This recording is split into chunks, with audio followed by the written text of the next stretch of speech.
Hello, everyone, and welcome. My name is Gary Parker. My pronouns are he, him. I am the Associate Dean for External Affairs at the Brown School at Washington University in St. Louis, where I also have the great privilege of being the inaugural director of the Clark Fox Policy Institute. And today I join you as a board member of Influencing Social Policy, ISP, and welcome to Open Classroom. This is the Brown School's innovative digital forum for learning that has served as a community colloquium on pressing local, national, and global issues since the beginning of the pandemic. And today you're joining the power of macro social work, forging pathways. This is a webinar series that's been produced by the leading macro social work organizations in the country, including the Association for Community Organizing and Social Action, known as ACOSA, the Clark Fox Policy Institute, the Congressional Research Institute for Social Work and Policy, also known as CRISP, which is directed by my good friend Charles Lewis, the Social Justice Initiative, the Special Commission to Advance Social Work, Macro Social Work Practice, the Network for Social Work Management, and the Grand Challenges for Social Work. Lots of really wonderful organizations doing incredible work. And today we have a really fantastic program set for you. It's called Social Work Education, Partisan Politics, and a Global Pandemic, Challenges in Teaching and Strategies for Success. And for that, I'd like to introduce to you Professor Eric Robinson, who is joining us from the University of Missouri. Welcome, Eric. Thank you so much, Gary. I appreciate that introduction. Welcome you all to this webinar. We really appreciate your attendance today. It's not often, as Gary pointed out when we first logged on, it's not often that us macro-minded social work folks can come together and really talk about macro level social work. So I come to you today as the co-chair of the ISP Teaching Institute, or TI, the acronym that we oftentimes use. The Teaching Institute has been around for a number of years.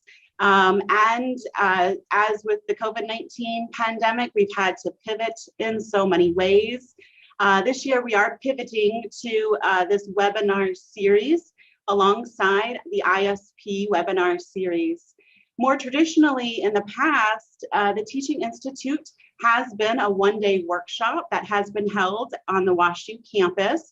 And the purpose of that workshop is to provide social work educators with actual tools that they can use and take back to their classrooms in order to incorporate more macro-minded teaching strategies into the great work that they do with students. We do hope, knock on wood, but we do hope to get back to that in-person model or perhaps a hybrid model in the future. So be on the lookout with communications with ISP for more information about what the Teaching Institute will look like next year. And so I look forward to seeing some of your faces. So today, I am thrilled to introduce to you our four panelists. We have four individuals from across the country who really have tremendous expertise and are inspiring individuals in terms of the great work that they do within the social work profession and also within the macro level arena of social work practice. Each of these individuals will be able to do themselves better justice than I will be in giving themselves an introduction. So I'm going to go ahead and let them introduce themselves. After we do introductions, I will go ahead and pose a question to our four panelists.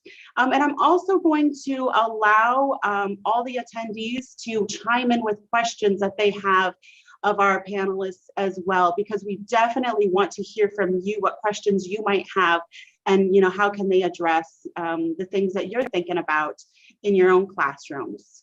So without further ado, I'm going to go ahead and let the panelists introduce themselves.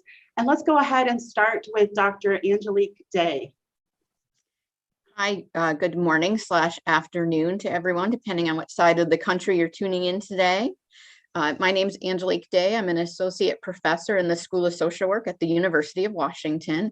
And I'm also a faculty affiliate of Partners for Our Children, which is a child welfare research and policy think tank that's housed within our school. And I operate as the federal policy lead for that institute. In terms of my teaching, I teach the Social Work 521 or our child welfare policy course for students in our child welfare traineeship program, which is offered in the fall quarter each year. And I am also a field instructor for 2 second-year MSW students enrolled in our administration and public policy track each year. And these are full year placements that run September to June, and students are placed with me 3 days a week. Thank you so much. Next up on my screen is Dr. Kristi Law. Would you like to provide an introduction? Sure. Hello, everyone. Thank you again for this opportunity to be in conversation with you today. My name is Dr. Kristi Law, and I'm an associate professor and the director of our BSW program here at St. Ambrose University. We're in Davenport, Iowa. And I am also affiliated with the Special Commission to Advance Macro Practice. I'm a commissioner with that group and started with them in December. So that's another affiliation I serve in capacity of outside of my positions here at the university. And in terms of my teaching across our curriculum, I teach a social work class, I teach a diversity class and a social policy class, as well as our macro community and organization practice class. So great to be with everyone today. Can't wait for the conversation. Thank you. Dr. Joseph Ryan, would you like to provide an introduction? Sure. And thanks for the invitation, and thanks for everyone for joining us this afternoon. My name is Joe Ryan, and I'm a professor at the School of Social Work at the University of Michigan, and director of the Child and Adolescent Data Lab, which is a applied research center that works in partnership with the Michigan Department of Health and Human Services. Most of our work focuses on CPS and foster care. I teach courses primarily in the areas of child welfare and juvenile justice. That's reflective of my own personal and professional backgrounds in these areas of practice. I've been at Michigan for about 10 years and was at the University of Illinois Urbana-Champaign for about 10 years before that, teaching in the child welfare curriculum, and in particular with their upward mobility program, which was for workers in Department of Children and Family Services who are working towards their master's degree.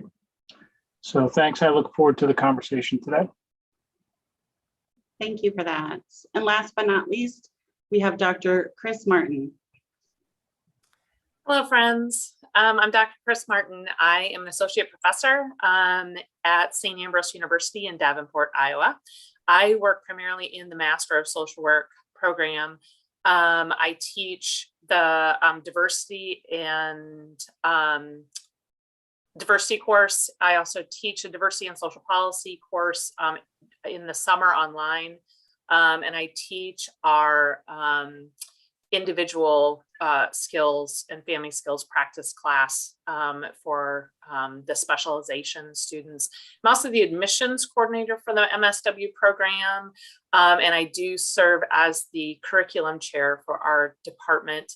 I come into this field with 9 years post MSW work in across the micro to macro spectrum. So really feel connected to that macro piece and how important it is to inform the micro work that we do.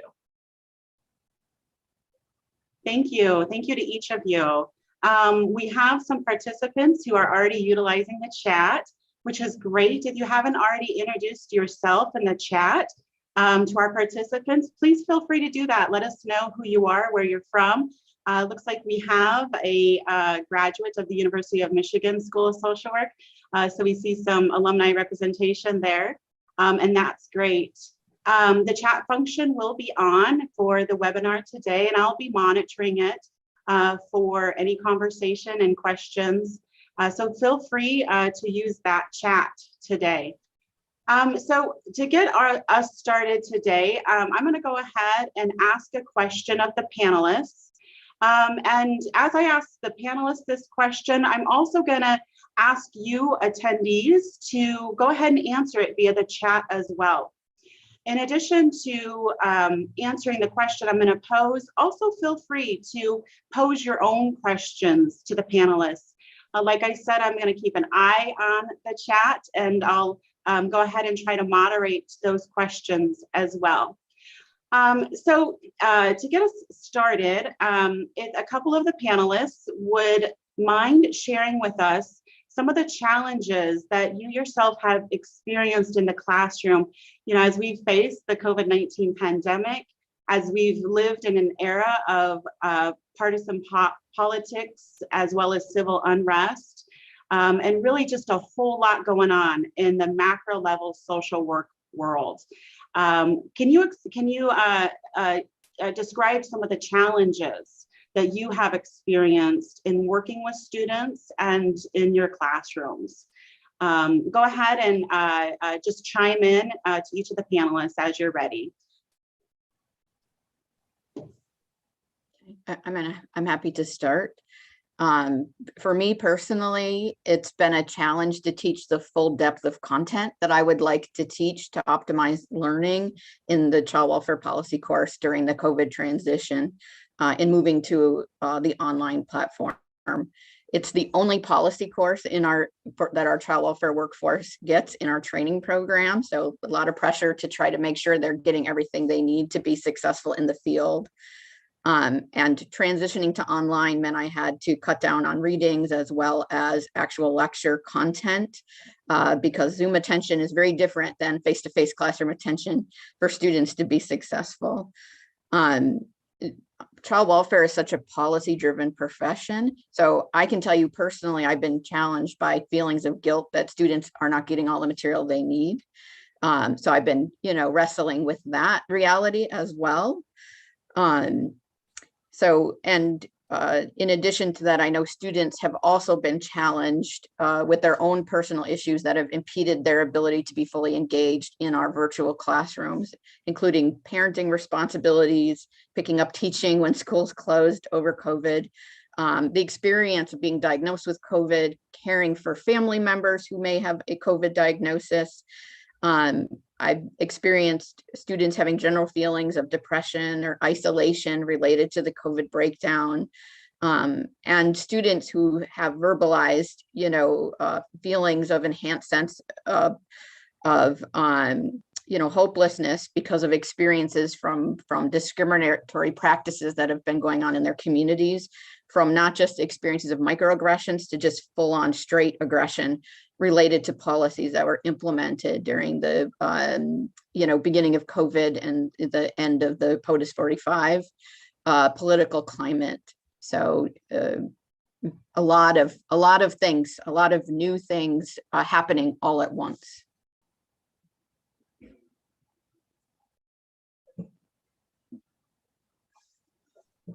Thank you for that, Dr. Day. Would any of the other three panelists like to chime in as well?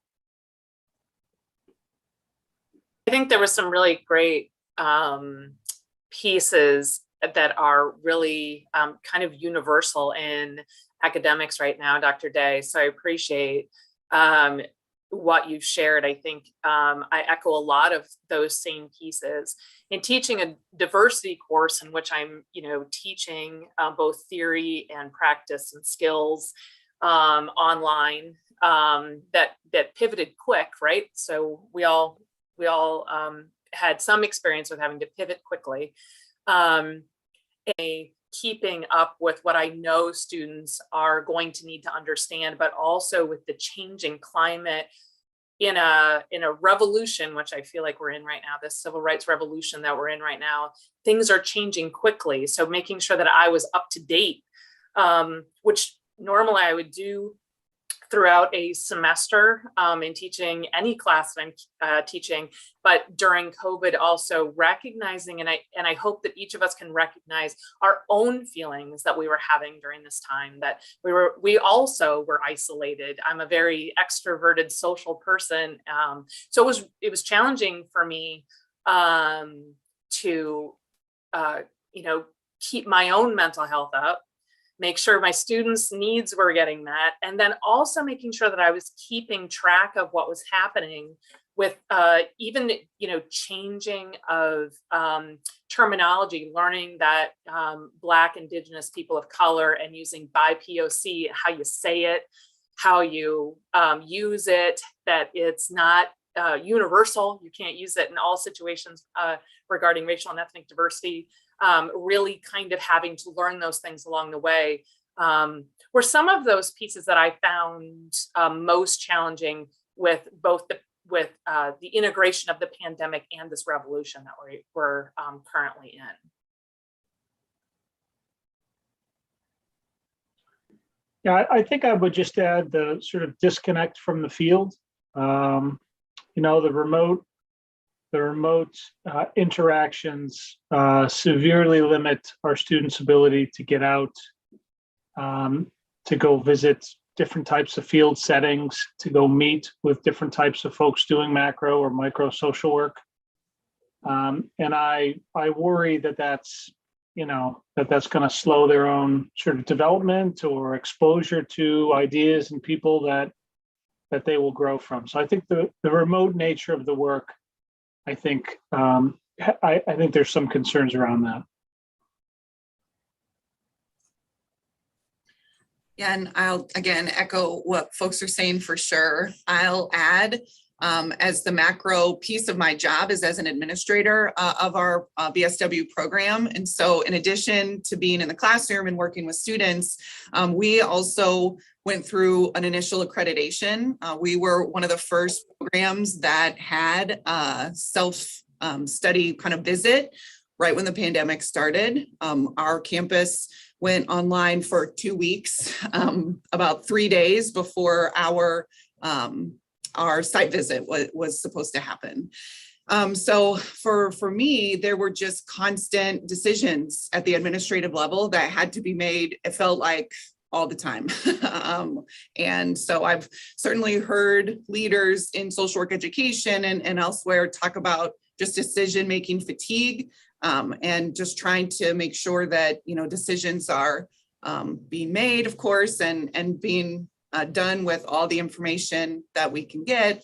So I think for me, that was something that was challenging for sure, something I was not trained for, that's for sure.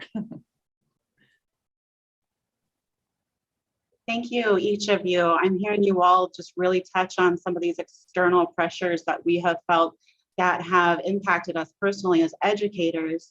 And we've had to learn ways to mitigate in order to try to create the best experiences as possible for our institutions to thrive, as well as our students to succeed. I'm curious to hear from you all.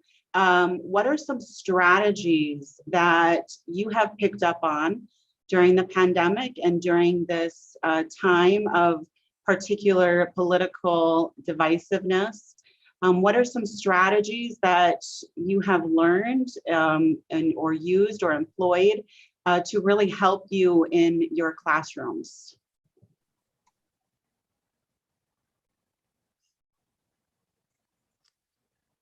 I guess I can start again. So there's some glass half full pieces that came out. So I want to highlight some of those. And that's that because of COVID and the world moving to a virtual platform, there were some opportunities that would have been much harder for students to participate in, that because of this movement virtually really helped enhance student learning. So some examples in terms of things that I embedded in my class were the fact that many of the presidential campaign activities, could be attended online. You didn't have to travel or be in person to do those. So those events became more accessible to more people, including students having opportunities to tune in where students don't normally engage in those activities. One specific example is I had students tuning into the Foster the Vote campaign. This was a campaign led by foster care alumni who were rallying other foster care youth to get to the polls and vote. And we had one event that was timed perfect to happening during my course. So my students actually got to tune in, meet Congresswoman Karen Bass, and meet celebrity actress Amber Heard, who was engaged in that campaign, and talk about the importance of the young person vote, which I think really resonated well with the students, because those young people were the same age as the students in my class. So understanding the power of the young person voice. So I thought that was a really powerful experience. In addition to virtual campaigns, my students had increased opportunities to sit in on virtual child welfare briefings hosted by members of Congress in partnership with several child welfare advocacy groups. Again, opportunities normally only held on the Hill, which makes it hard for students to participate. And finally, my students engaged with legislative aides, utilizing Zoom technology to work on child welfare portfolios for House members of the Congressional Foster Youth Caucus. And so these were really great opportunities that probably would have been harder to offer students pre-COVID. So I want to emphasize that there was some glass half full things that happened. And I'm hoping that, for the larger political powers that be, that those virtual opportunities can continue even in a post-COVID environment. And I would piggyback off that. In my macro experience was often in more rural communities.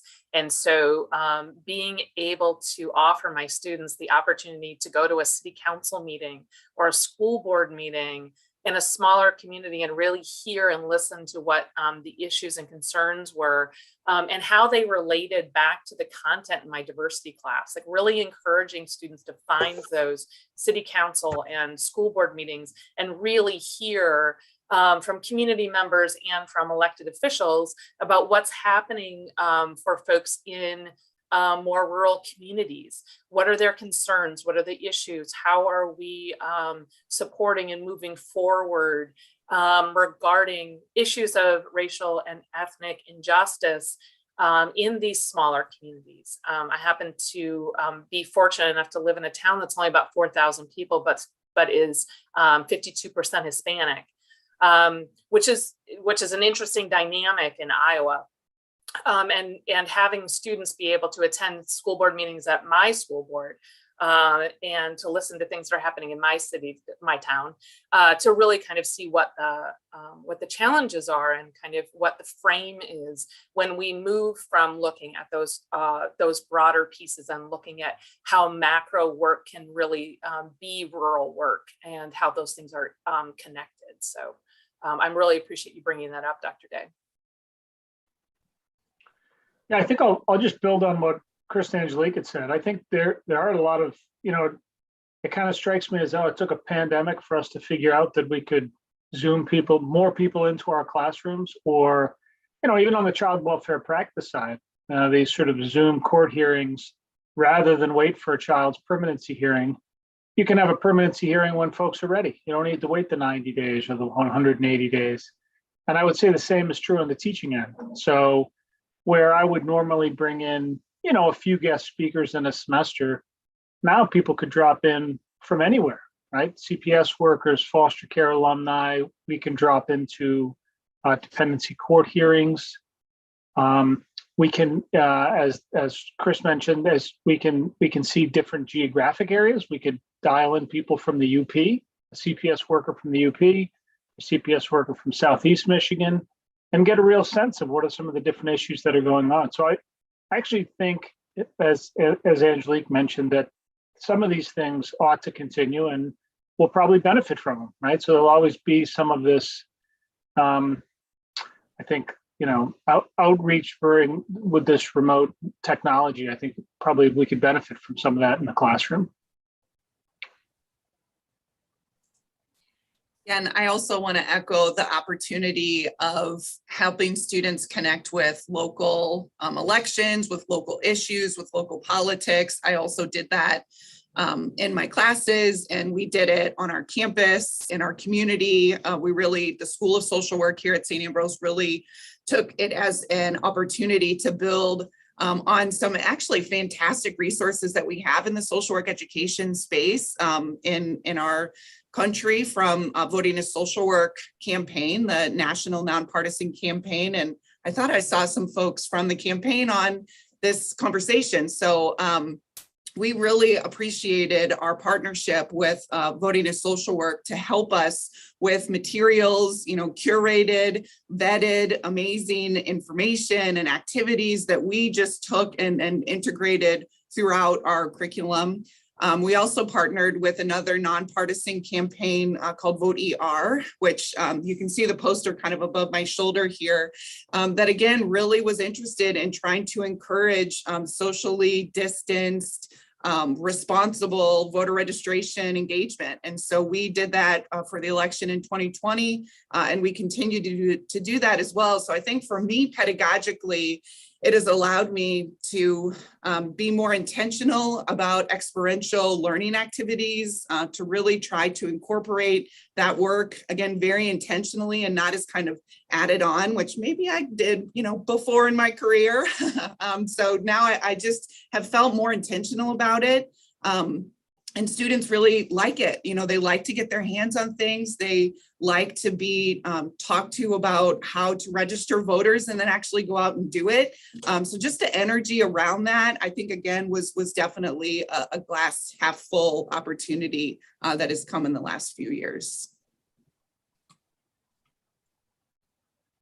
Thank you to each of you. I can tell that we have a room full of social workers because we take something like the pandemic and we reframe it as an opportunity for growth, and we reframe it as a glass half full. And so, I can really appreciate that perspective among you all. And I'm curious, I'm building off of a question we have in the chat from Mo, who is an MSW candidate in Ohio. Mo stated that they feel disconnected by the Zoom forum and pandemic protocols. And so to our panelists, what ways in which have you been able to mitigate a nice balance, I guess, between a world of Zoom and, a world of trying to cater to students who Zoom isn't the best forum for their learning?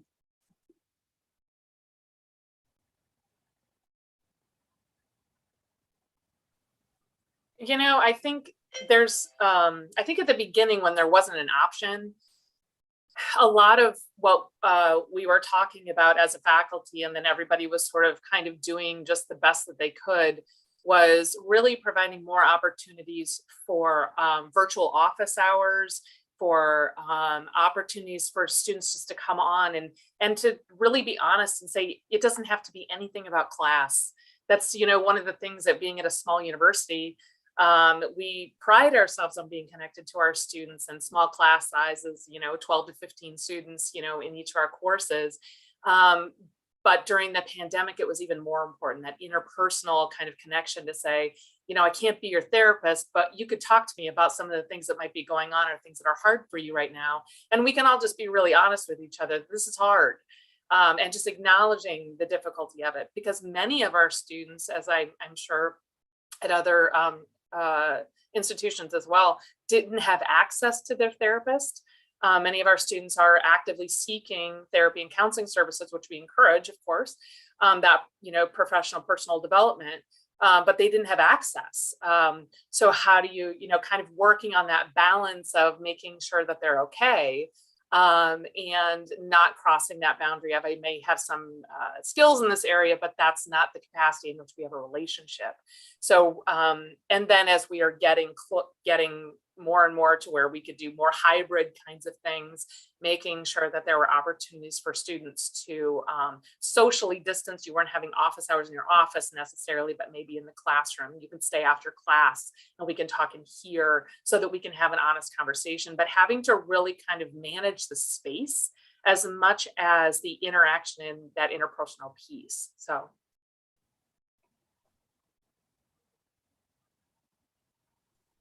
Yeah, I would say it's a real concern, and I don't know if there's any easy answer. I'd like to say it's hopefully going to return to something closer to what it was, but I don't know. We have a new rise in cases now, and it seems like we're constantly going back and forth. And I think faculty feel this. Faculty feel this being disconnected.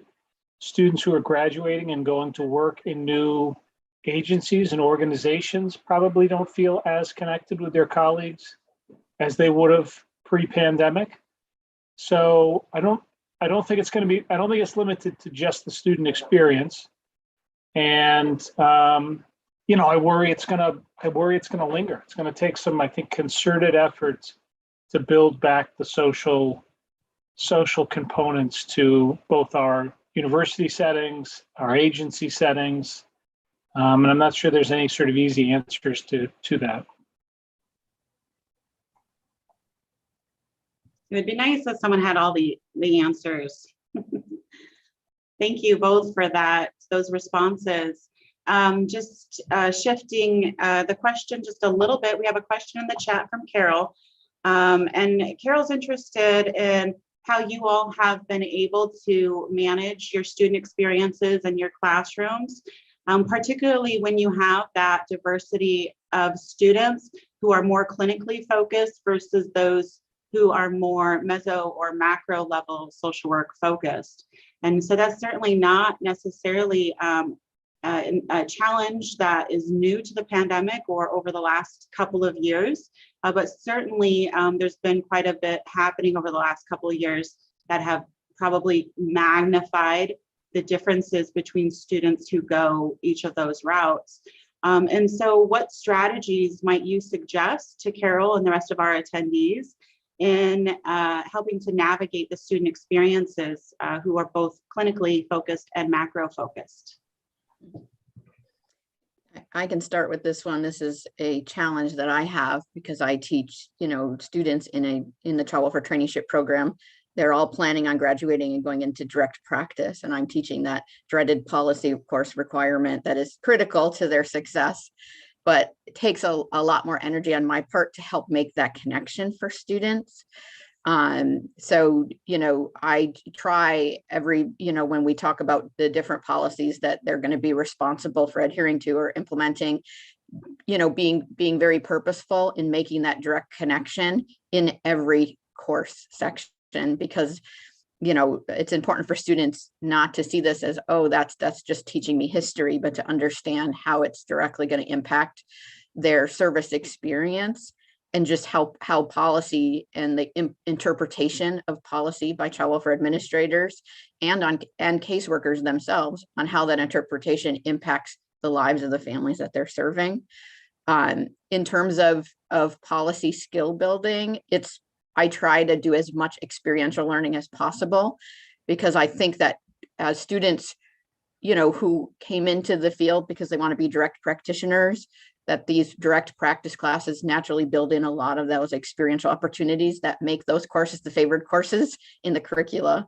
And so it's a little more work on my part, but I think that that's the way I've been able to reach those folks, is giving them direct engagement with policy advocacy organizations, direct engagement, and all of the assignments I have the students do involve direct communication and work with folks who work in the policy space. So they get to not only have the direct experience of working with them, but understanding through all those communications in building a product that everyone's excited about. They get to see that direct connection and impact on families, because part of that is engaging folks with lived experience, foster care alum, birth parents, kinship caregivers, foster and adoptive parents, so they can hear how this is impacting them. And those are the folks that they're going to be responsible for serving when they graduate. And so I think doing that work with the folks in the community really help make the students appreciate the policy aspects more. I do realize that's a lot more work on me to be able to provide that experience. And I have the luxury of having a smaller teaching load, which allows me to be able to do that. So I understand my positionality in that as well. I would certainly agree with that experiential piece again, and that just learning, by doing. I have had the good fortune, as my practice experience has been in policy advocacy and macro practice work. So I just always use examples. I think earlier in my teaching career, and maybe former students of mine would say that my approach was a little more the perspective of we're social workers, so you just have to do it. You know, you just have to get here, you just have to think this. And over time, I've really realized that that's not effective, nor is it really meeting students where they're at. It's just about educating them and helping them kind of gain awareness about the connections between our different levels of practice. And the examples I provide are all about the times that I have partnered and collaborated with more micro social workers to get policy change done. And so because I try to talk from that perspective and talk about how unique it is that we have that as part of our profession, that we are all trained in this way and that we're trained to collaborate and we're trained to kind of work together with one another at all different levels of intervention. Again, I really think that that has been useful for students, but I just talk about it all the time. And I do think that it is important to just highlight that there are places for all of us in this profession. And the more we can work together, the more we can, you know, really just break down the whole divide in the first place, the micro macro divide, and just say, you know, it's all social work. So let's just, you know, figure out how to work together. And I think that that is useful for students. But it's a great question. And I think it's something that a lot of folks in macro social work space certainly are thinking about.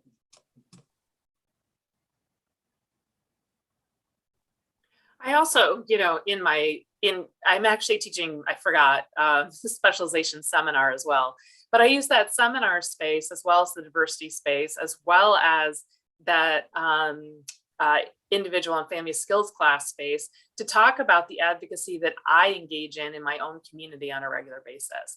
And really talking about, like, currently we're having some difference of perspective on our Gay Straight Alliance and our high school right now in our community. And, you know, I'll explain to the students, this is, you know, I prepared to go to a school board meeting this week. This is what I prepared. This is what I said. This is why I said it. Here, you know, here's what was also said, or we could watch it because it's videotaped, those kinds of things, to be able to say, you know, this doesn't have anything to do necessarily with my direct practice, but it affects my life and my community. And that's the other part of macro social work for me, is not only are we wanting to better the lives for our students, but that ethical imperative of a broader society, of really bringing social work into the broader society and talking about how do we do that. Well, that's one of the ways you look and see what's being impacted in your own community, and you work to you know, change or affect change, get your voice out there, even if it's not directly connected to your clinical practice. That it's so important that you're paying attention and participating in the broader society.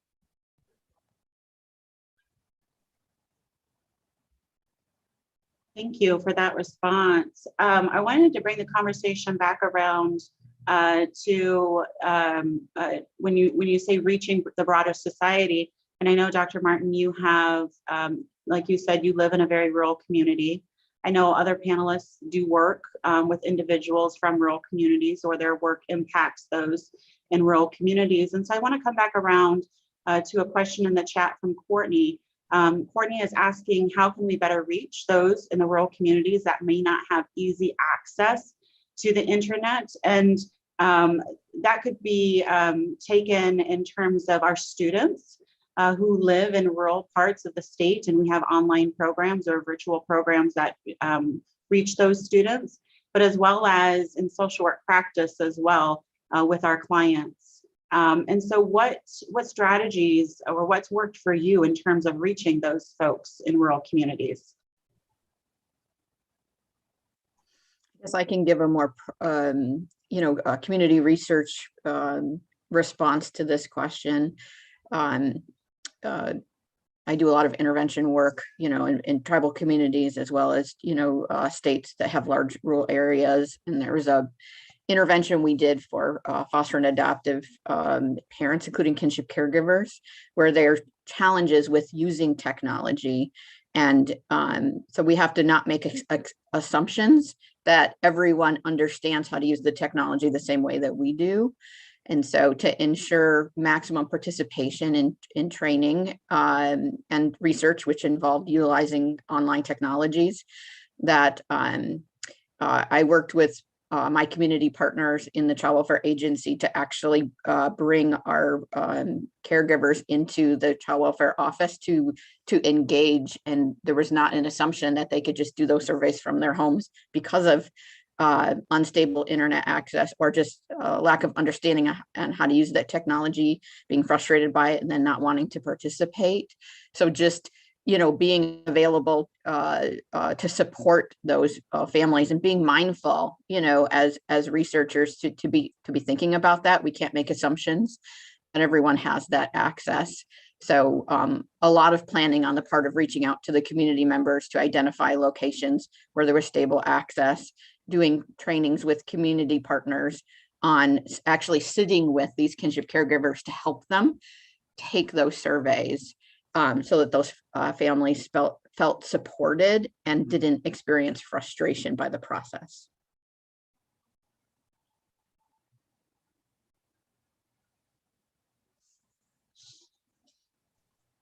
Thank you, Dr. Day. I appreciate that.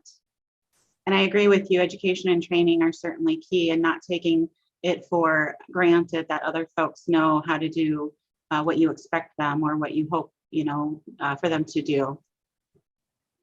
I have a question. Oh, go ahead, Dr. Martin. I just wanted to put a plug in for library social work. I think that when we're talking about rural social work, really looking at expanding our area of library social work, because so many rural communities do have small libraries, which are huge resources for our client families and community members. So when they don't have access to the internet, the library can be such a big help. And it's so helpful when there's a social worker available so that the librarian can continue their work. So just a little plug for more opportunities for social workers in libraries. I love that. I really couldn't agree more. Libraries are an untapped opportunity for social work to have a presence. I have a question prepared for the panelists. I'm curious to hear you discuss how you have created a space in your classrooms to discuss systematic racism, racial inequity in the criminal justice system, and or police reform, and what has worked well for you in navigating those conversations. I could start.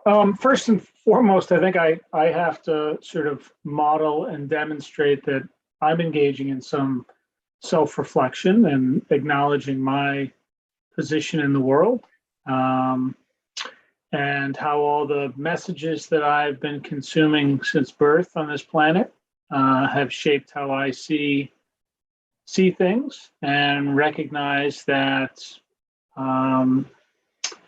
my own biases, known or unknown, can harm situations and make things worse. So I try to sort of demonstrate and model some of that. I do a lot of listening, both to the students and our guests in the classroom. I am certainly not the expert on anyone's experiences but my own. And so I give that sort of I give that power and expertise to the folks, same way you do in clinical practice. Families are sort of the experts of their family situation. We can come in and help facilitate some change, but taking a somewhat more sort of facilitating role, I think, is important. The issues of racial injustice are not sort of fringe issues in child welfare, juvenile justice. They're sort of front and center. So you don't really have to look hard to find them. And so issues around disproportionality and disparities, I think those are pretty evident. Getting students, I think, to dig into the solutions is a little bit more complicated. And getting students to acknowledge that their ideas might not pan out, right? There's been a lot of good people that have come before them who have tried to wrestle with the ideas of racial disparities, let's say, in in the child welfare system. And I think if we can have a bit more of an appetite for our ideas not all panning out, I think that might move the needle a little bit, right? So we can't be so wed to our ideas that no evidence would shake us off it, right? And so I think some of those strategies and has helped create a space for some of the discourse and activities in the classroom.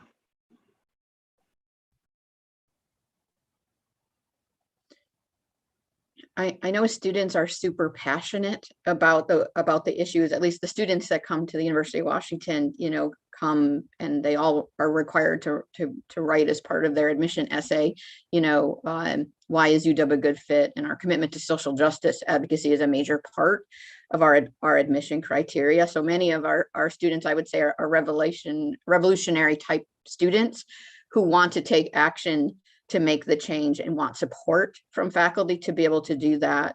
And in the particular class I teach, I would say the most relevant concept that kind of naturally led to some experiential learning in this area is the political discourse happening right now in terms of child welfare, including, is it child welfare reform that we need, or is it child welfare abolition? And there are very different parties on each side of that issue. So one of the exercises I did with students, depending on which side that they felt more strongly about, that there are, congressional offices that are on or feel more strongly about one side or the other. Of course, I have many abolitionist students that are in my classroom. What's nice, at least during the Biden administration, is there is a priority for race equity reform. So being able to connect the dots with students and advocacy organizations that are working on issues that they came to the university because they wanted to be a part of that change. So my students did participate in writing a couple of bills for Congress focused on race equity child welfare reform, including the Promoting Permanency Through Kinship Families bill that Congresswoman Bass introduced, the Tribal Family Fairness Act, and the 21st Century Children and Families Act. So those are all pieces of legislation that my students developed policy briefs for, that led to the development of those legislation. So again, trying to find that experiential learning so those students could take that revolutionary passion and apply it in the classroom. And I think that was pretty empowering for the students to have that experience, so they can use their energy in a positive way and overcome those feelings of depression and hopelessness, so they can feel like they could actually be part of the change, even in a complicated time. One of the things that we took on as a School of Social Work, but also in our College of Health and Human Services, where we're situated, is we had a faculty member come to us from our physician assistant program and say she was concerned about racial equity and what they were teaching and not teaching in their coursework. So we actually, the school organized a group across the College of Health and Human Services to create an 8-module course for all students that will go through the College of Health and Human Services, whether that's in physical therapy, occupational therapy, social work, education, kinesiology, physician assistant, speech and language pathology, like I got them all, would have these 8 modules. And each department gets to decide how they're going to use them, if they're going to use them as an 8-module course, or if they're going to use them as separate modules. And they have readings and videos and podcasts and activities and things. And then they've got discipline specific information in them as well. But it was our way of saying, this is at least a start. Maybe this is a way that we can not only impact social work students, but impact students across our college, and really getting health providers and new health providers to have an understanding and some sort of a foundation for understanding health disparities and disproportionality from their perspective. And it was not only the product, I think, was important, the process of having these conversations was really important. And I think it influenced all of our teaching. I think each of us, no matter where we were in our journey of equity and equality and understanding, really had an opportunity to really dig deep and think hard about what we were teaching students, how we were teaching them. Because, many of the professions were like, well, doesn't social work already teach this? It's like, yes, but if we didn't have to start at ground zero, we could get into some really great stuff. So if this course could take care of some of the definitions about microaggressions and macroaggressions and those kinds of pieces, we could move forward even further than we were. So really being kind of visionary in that way, which has been just something that's been frustrating to work on and amazing and insightful. So. That's really phenomenal. Thank you so much, Dr. Martin, for sharing that. I'm curious to hear from the rest of the panelists other ways in which you have worked with your institutions or your institutions have worked to become more anti-racist and to create a more equitable environment for students. And then also I'm going to channel in Carol's question, if you have felt any external impact of politics onto the work that you do, such as dictating what's taught in the classroom, critical race theory, for instance. I feel like this is like 3 questions all packed into one. I'm not sure which one to start with, but my first thought with that critical race theory is I didn't have a classroom experience with that, but I actually had the experience, of working with a state that passed, one of those critical race theory laws and actually got a pretty threatening email from a governor's office telling me I can no longer do research in that state because I was teaching white privilege to foster and adoptive parents, and it was against the law because those trainings were happening in institutions of higher ed. So that was something I have to tell you as a researcher, when those laws pass, you get frustrated, but to be, working in one state and having this directly impact your research was something that really shocked me.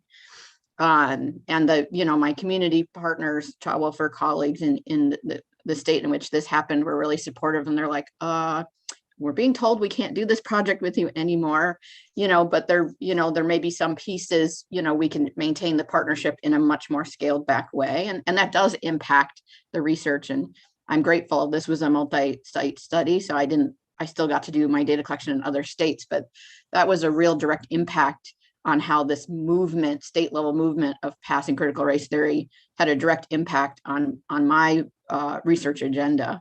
And so, I have to say, I'm kind of still dealing with the raw trauma of getting that kind of an email, from a state attorney general's office telling me I need to, cease and desist doing research in that state. And it's really about teaching foster parents, how to parent, children, BIPOC children who are from a different race or ethnicity than them, and how dangerous it is to set a precedence where we can only promote colorblind policy in terms of foster parent recruitment and training. I would say a gross overinterpretation by that state and what that law actually said, which was specific to you can't teach it in K-12 schools and students, but I wouldn't have defined foster and adoptive parents as students, but the state chose to do so.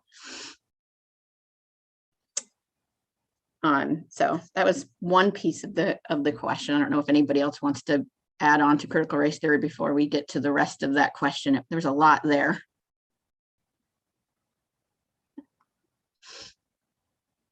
I don't have any thoughts on the critical race theory in the class because it hasn't come up for my own experiences in Michigan. But I do worry that there's not enough sort of heated political debate in a classroom. I feel like sometimes students don't feel comfortable.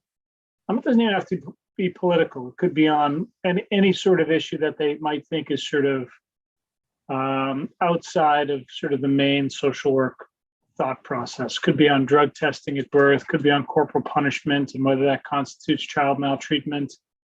Sometimes I feel like students don't feel comfortable enough sort of sharing their position on those. So that's something I do worry about in schools of social work. I think social media plays into that because people then feel it come down on them in that space. So.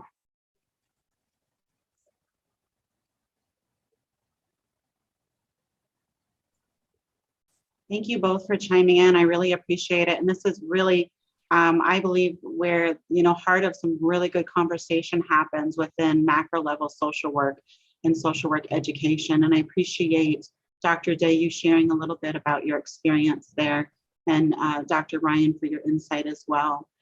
We have just a few minutes left in this webinar. And so I'm curious to hear from the panelists if there's any additional tips or strategies that you would leave with our attendees today in terms of how to have difficult dialogues in the classroom. One of the things I came across when I was doing that first summer, so 2020, was a student in my online class that clearly did not believe we were in a pandemic.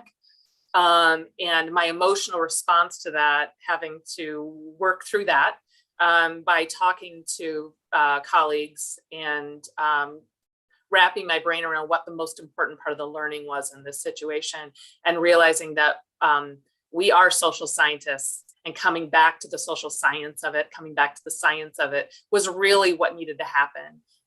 My emotions were important, they were valid, and they weren't going to serve a purpose in that moment. So really making that decision to say, I'm going to focus us on the social science and the science of this, so that we can move forward with a productive conversation. Absolutely. Thank you, Dr. Martin. Anyone else would like to chime in with the remaining minute that we have? I'll just add, and this is probably a given, and I'm sure everyone listening and everyone on this panel, knows this, but I think connectivity and just connecting with students is really important.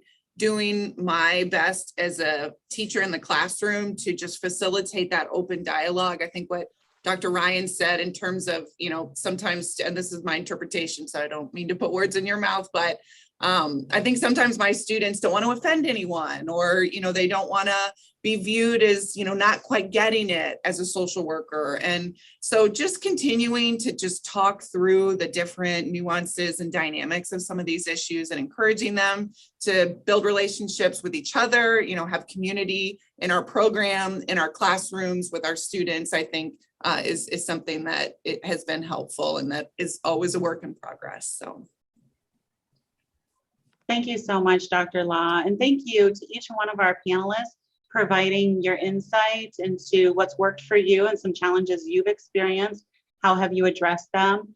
Thank you to all of the attendees today. We sincerely appreciate you logging on, and the questions as well. I dropped my email address in the chat if anyone has any questions about the Teaching Institute or would like to become more involved. We would be happy to have you. And I wish you all a good day and best of luck in your teaching endeavors.